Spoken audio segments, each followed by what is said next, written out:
안녕하세요. 네, 오늘은 사사기 5장 읽을 차례죠. 지난주에 드보라 이야기까지 읽었고 오늘은 드보라와 바락의 노래라고 제목이 써져 있는 5장을 읽고 이제 또 기도원의 이야기로 넘어가도록 하겠습니다. 자, 이제 5장에는 드보라와 바락의 노래라고 돼 있는데 그냥 읽으면은 이렇게 이게 무슨 뜻인지 좀 자세히 이야기가 이해되지 않으실 것 같습니다. 이 드보라와 바락의 노래는 이제 드보라가 사사로 서고 그리고 이제 그 바락이 군대 장관이 되어서 시스라와 맞서고 승리를 거두죠.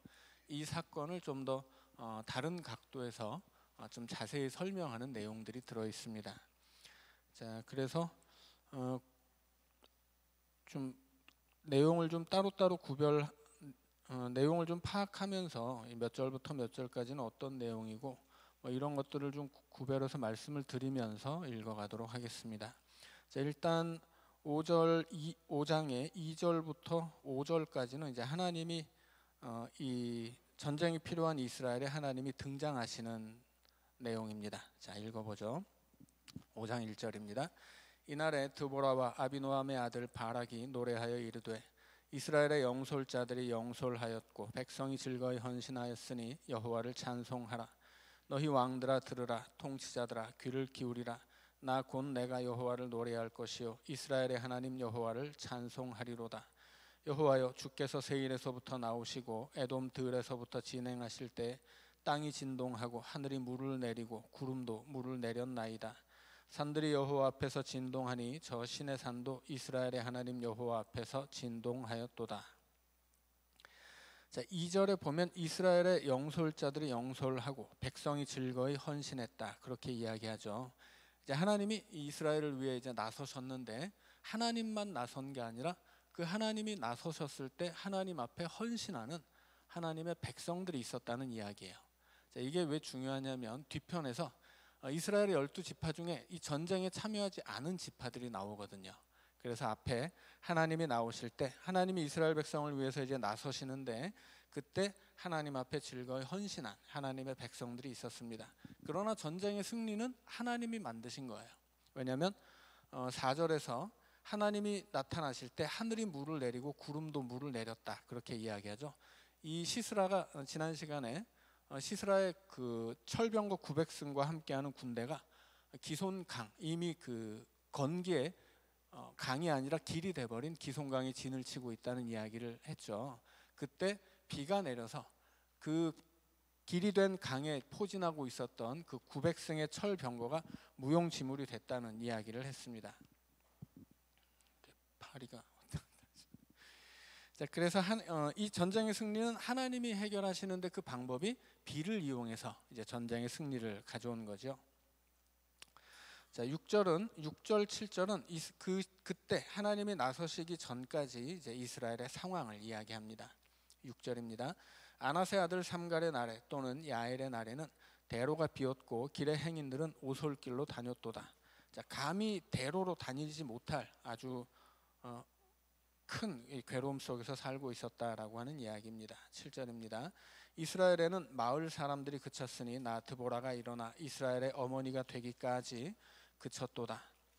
자, 이 드보라가 일어나서 이스라엘의 어머니가 되기까지, 어머니가 된다라는 것은 이 시대 일반적으로 이스라엘 제사장들을 이스라엘의 아버지라고 불렀습니다. 그러니까 제사장들이 영적인 지도자들이었죠. 그래서 드보라가 이스라엘의 지도자가 된다라는 것을 이스라엘의 어머니가 된다라는 말로 표현한 거예요.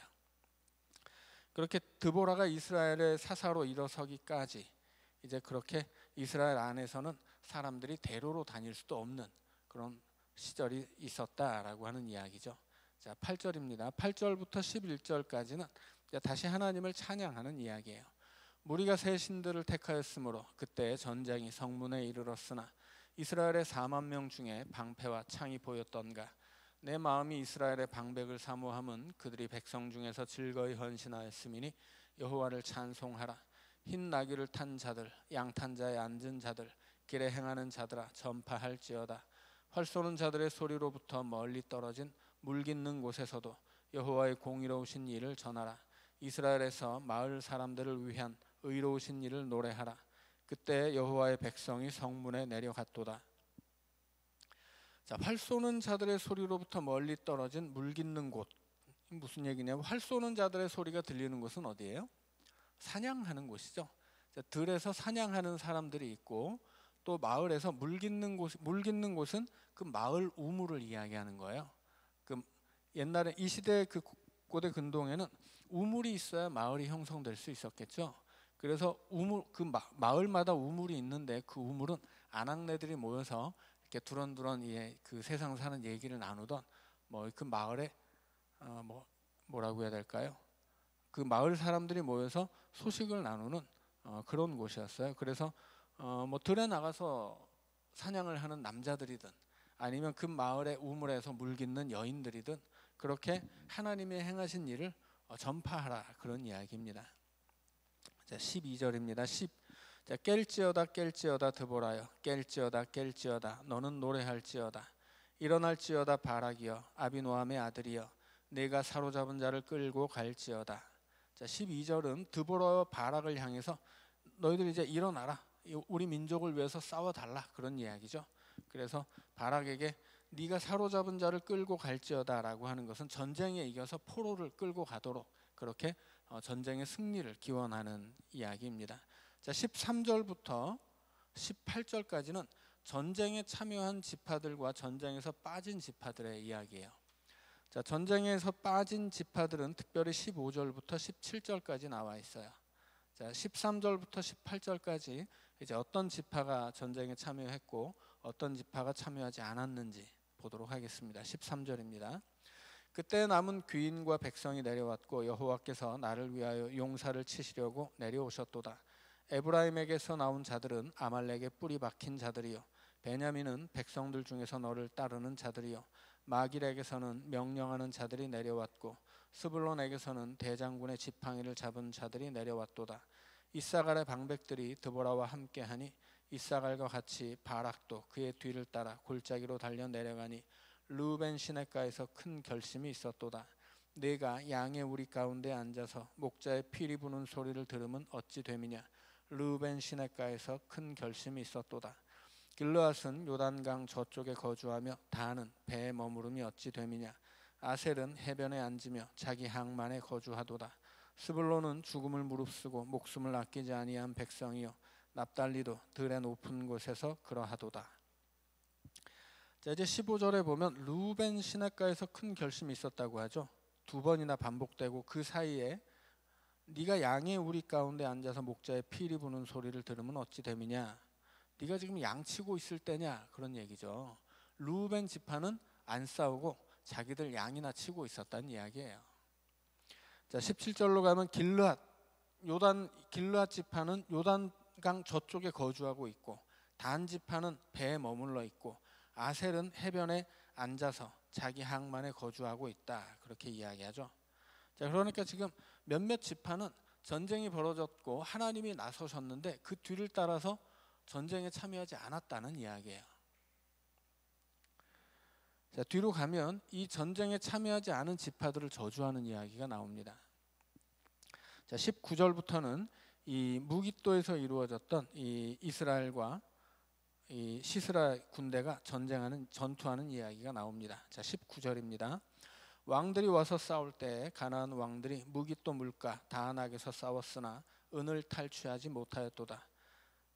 자, 이 가나안 왕들이 이기지 못했다, 그런 얘기죠. 은을 탈취하지 못했다는 것은, 자, 20절입니다. 별들이 하늘에서부터 싸우되 그들이 다니는 길에서 시스라와 싸웠도다. 자, 별들이 시스라와 싸웠다고 하죠. 근데 그들이 다니는 길에서 시스라와 싸워요. 여기서 그들이 다니는 길은 어디예요? 기손강이죠. 원래는 강이었지만 건기였기 때문에 길이 된 기손강이에요. 그런데 별들이 싸운다고 하죠. 무슨 얘기일까요?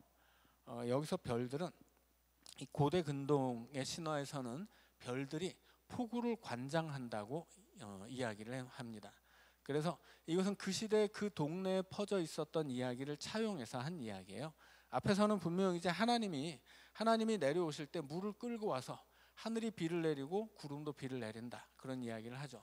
그리고 뒤에 와서 여기서는 이제 그 동네에 전래되는 보통 그 동네 사람들이 그 시대에 알고 있었던 상식적인 이야기를 통해서 그렇게 이 시스라의 군대가 어떻게 패배했는지를 알려주고 있는 거예요. 그래서 별들이, 그 시대의 사람들은 별들이 폭우를 관장한다고 생각했는데 그 별들이 이 시스라와 싸웠다라고 하는 거죠. 그래서 이 시스라의 군대가 폭우가 내려서 그렇게 패배하게 됐다라는 것을 설명하고 있는 것입니다. 자, 21절입니다. 기손강은 그 무리를 표류시켰으니 이 기손강은 옛 강이라 내 영혼아 내가 힘있는 자를 밟았도다. 그때 군마가 빨리 달리니 말굽소리가 땅을 울리도다. 자, 이제 큰 폭우가 내려서 그 강이 이 시스라의 군대를 표류시켰죠. 그리고 그래서 22절에 군마가 빨리 달렸다 하는 이야기는 이제 비가 내리니까 길이 강이 될 거란 말이에요. 그래서 이제 그 위험한 사태를 피하려고 이제 시스라의 이 철병과 군대가 막 달려서 도망치고 있었다 하는 이야기죠. 자, 이렇게 해서 이 무깃도에서 이루어진 그 전투는 이스라엘의 승리가 된 거예요. 그때 폭우가 내려서 철병과 구백성은 이제 아무 힘을 쓰지 못하게 되고 오히려 더 불리한 지경에 처하게 되었다 하는 이야기입니다.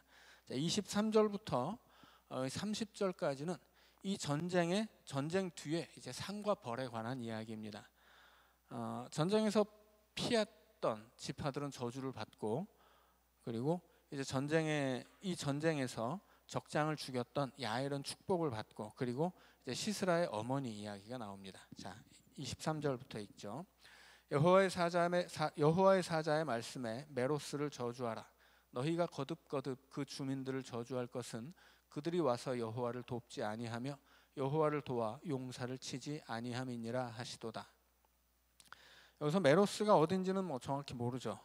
어떤 사람들은 납달리의 어떤 하나의 지방이다라고 했는데, 전쟁에서 빠진 것은 납달리뿐만이 아니었기 때문에 메로스라고 하는 것은 이 하나님이 나서서 적들을 물리치는 이 전쟁에 참여하지 않은 이스라엘의 모든 지파, 모든 사람을 이야기한다고 말할 수 있습니다.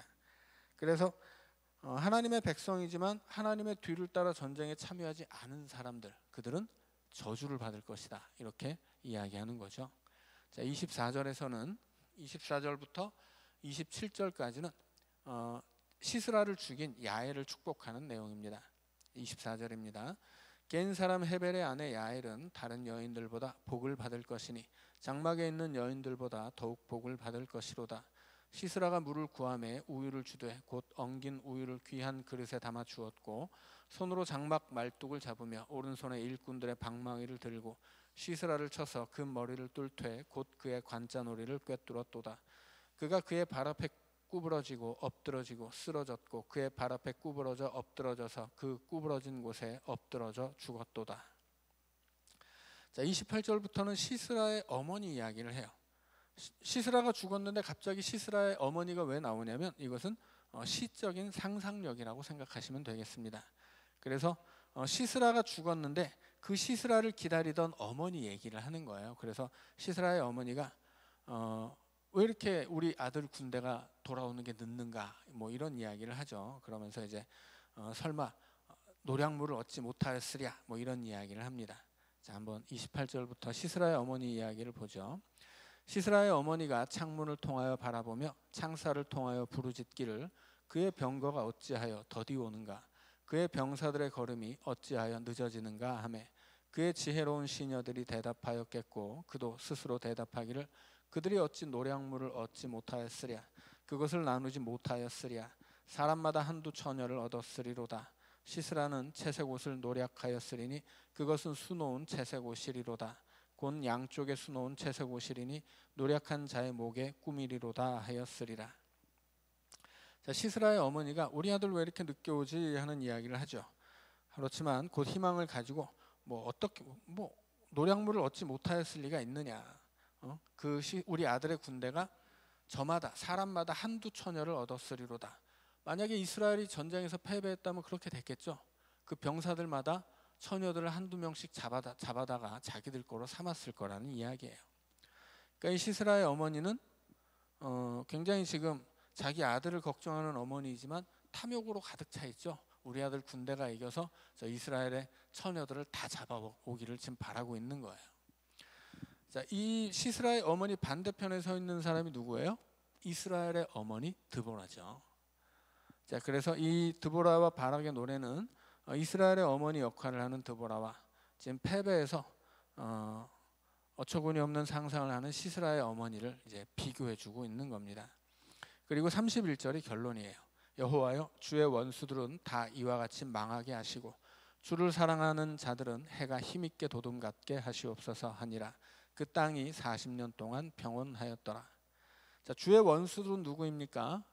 주의 원수들은 첫째는 이스라엘을 침략한 사람들, 하나님의 백성을 침략한 적들이죠. 두 번째는 전쟁을 회피하고 도망쳤던 자들, 그 메로스들이죠. 자, 그들은 망하게 하시고 주를 사랑하는 자들은 해가 힘있게 도둠 같게 하시옵소서 하는 노래입니다. 자, 6장으로 넘어가면 이제 기드온의 이야기가 시작됩니다. 자, 기드온의 이야기는 우리가 흔히 알고 있었던 주일학교에서 배울 때는 굉장히 어떤 기드온과 300용사의 위대한 그런 전쟁 이야기였는데 사실은 비극적인 이야기라고 이제 설교 시간에도 말씀을 드렸죠. 자, 기드온의 이야기를 읽어가도록 하겠습니다. 자, 6장 1절입니다. 이스라엘 자손이 또 여호와의 목전에 악을 행하였으므로 여호와께서 7년 동안 그들을 미디안의 손에 넘겨주시니 미디안의 손이 이스라엘을 이긴지라. 이스라엘 자손이 미디안으로 말미암아 산에서 웅덩이와 굴과 산성을 자기들을 위하여 만들었으며 이스라엘이 파종한 때면 미디안과 아말렉과 동방 사람들이 치러 올라와서 진을 치고 가사에 이르도록 토지 소산을 멸하여 이스라엘 가운데에 먹을 것을 남겨두지 아니하며 양이나 소나 나귀도 남기지 아니하니 이는 그들이 그들의 짐승과 장막을 가지고 올라와 메뚜기 떼같이 많이 들어오니 그 사람과 낙타가 무수함이라. 그들이 그 땅에 들어와 멸하려 하니 이스라엘이 미디안으로 말미암아 궁핍함이 심한지라. 이에 이스라엘 자손이 여호와께 부르짖었더라. 자, 여기까지가 이제 서론이죠. 기드온 이야기의 서론이에요. 자, 1절에서 아주 인상적인 이야기가 있습니다. 여호와께서 그들을 미디안의 손에 넘겨주시니, 우리가 다니엘을 읽을 때도 다니엘 1장 2절에서 하나님이 그 성전의 기물을 느부갓네살의 손에 넘겨주셨다 기록하죠. 이게 성경의 세계관이에요. 그러니까 이스라엘이 패배할 때도 있죠. 그러나 그것은 적들이 강해서 패배한 것도 아니고 내가 약해서 패배한 것도 아니에요. 하나님이 넘겨주신 거예요. 자, 그렇다는 것은 희망이 있다는 얘기예요. 어떤 적들을 만났을 때라도 얼마만큼 크게 패배했을지라도 그것은 하나님이 넘겨주신 것이기 때문에 하나님이 되찾아올 수 있는 거죠. 그러니까는 이제 중요한 것은 이스라엘 백성들이 적에게 어떻게 대응할 것이냐, 이게 아니에요. 이스라엘이 어떻게 하나님을 향한 자기들의 신앙을 회복할 것이냐, 이것만이 문제입니다. 그래서 6절 마지막이 이렇게 이야기하는 거죠. 이스라엘 자손이 여호와께 부르짖었더라. 하나님은 그 부르짖음을 받아내기 위해서 적들에게 이스라엘을 넘겨주시는 겁니다. 이게 성경의 세계관이에요. 자, 7절입니다.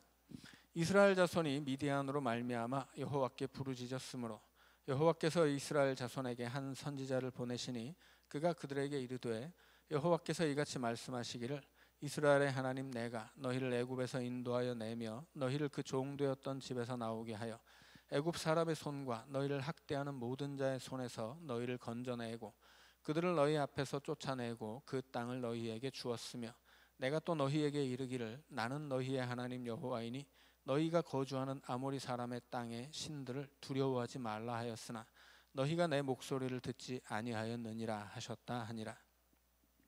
자, 하나님이 이스라엘 백성들을 이제 책망하시는데 여기서 책망하는 가장 중요한 내용은 뭐냐면 10절에서 두려워하지 말라 했지만 너희들이 그렇게 하지 않았다라고 하죠.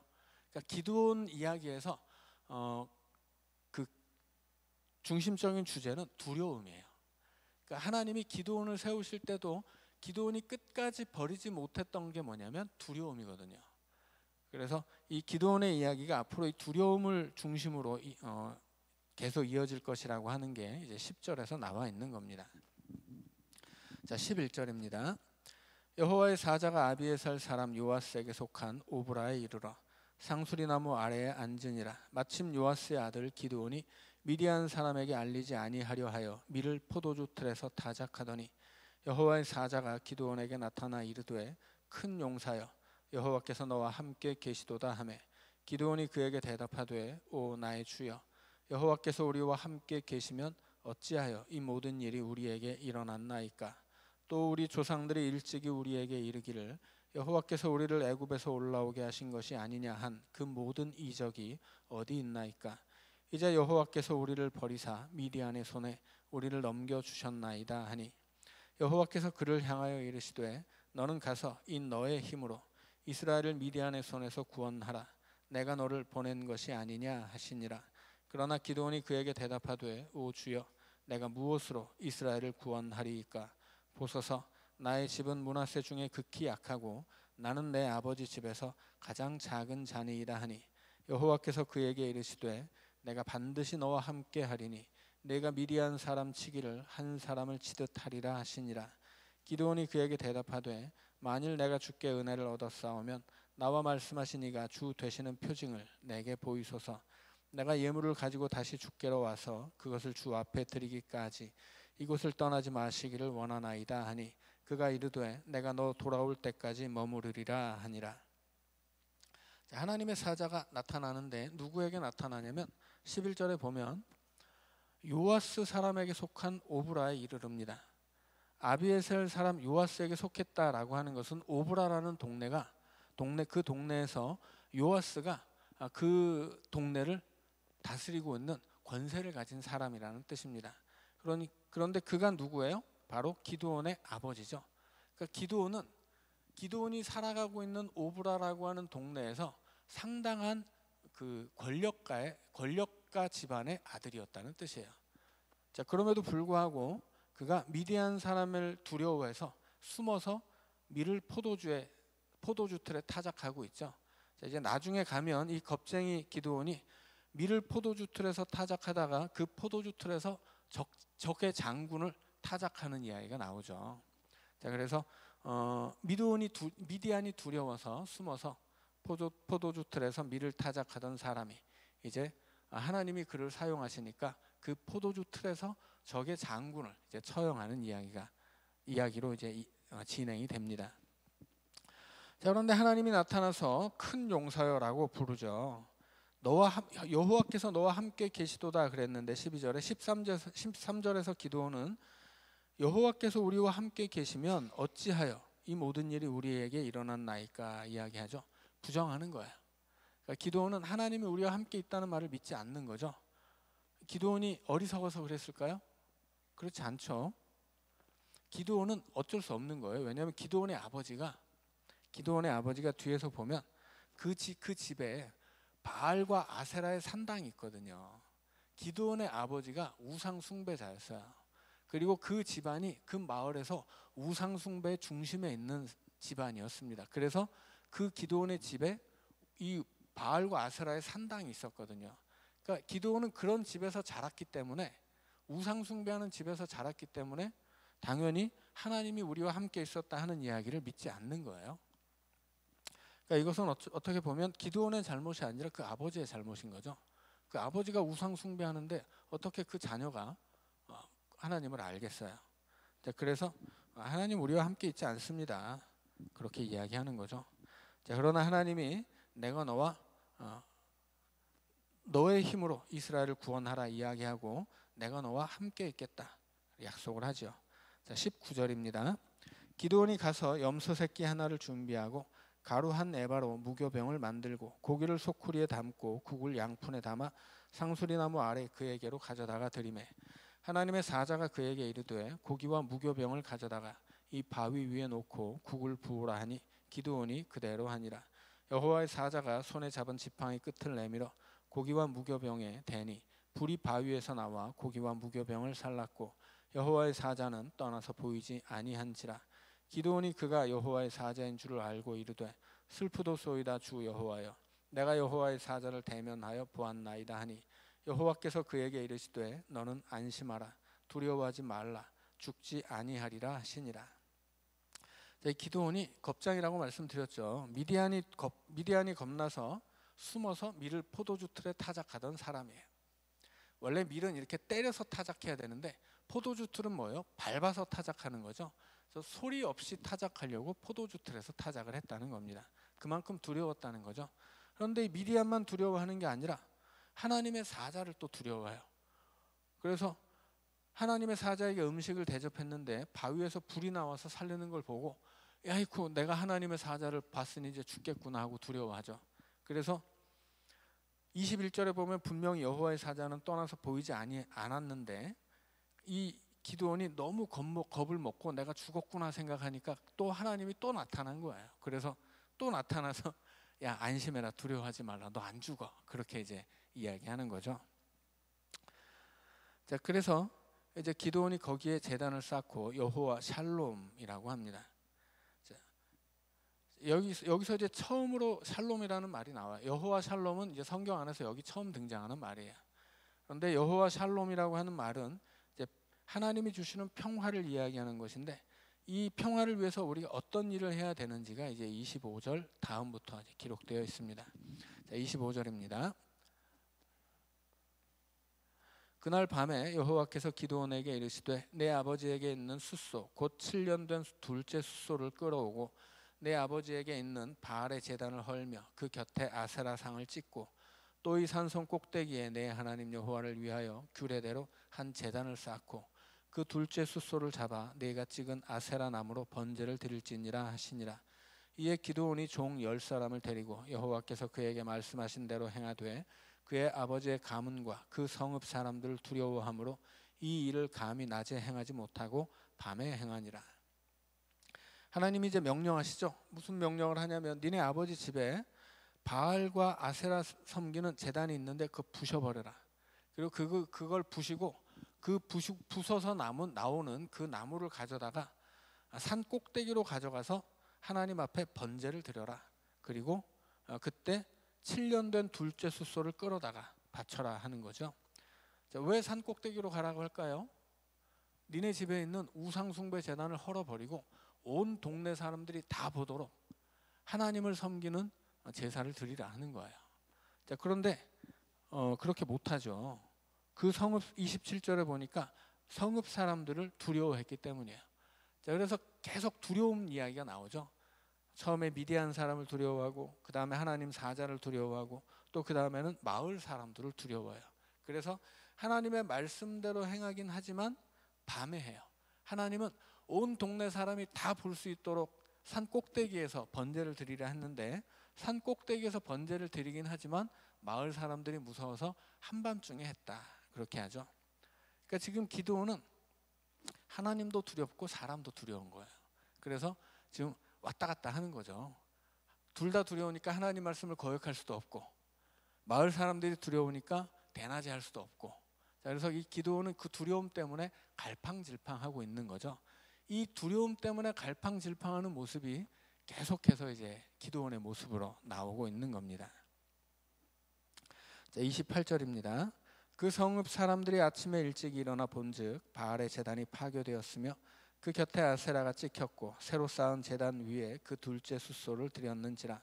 서로 물어 이르되 이것이 누구의 소행인가 하고 그들이 캐어 물은 후에 이르되 요아스의 아들 기드온이 이를 행하였도다 하고 성읍 사람들이 요아스에게 이르되 네 아들을 끌어내라. 그는 당연히 죽을지니 이는 바알의 제단을 파괴하고 그 곁에 아세라를 찍었음이니라 하니 요아스가 자기를 둘러선 모든 자에게 이르되 너희가 바알을 위하여 다투느냐 너희가 바알을 구원하겠느냐 그를 위하여 다투는 자는 아침까지 죽임을 당하리라.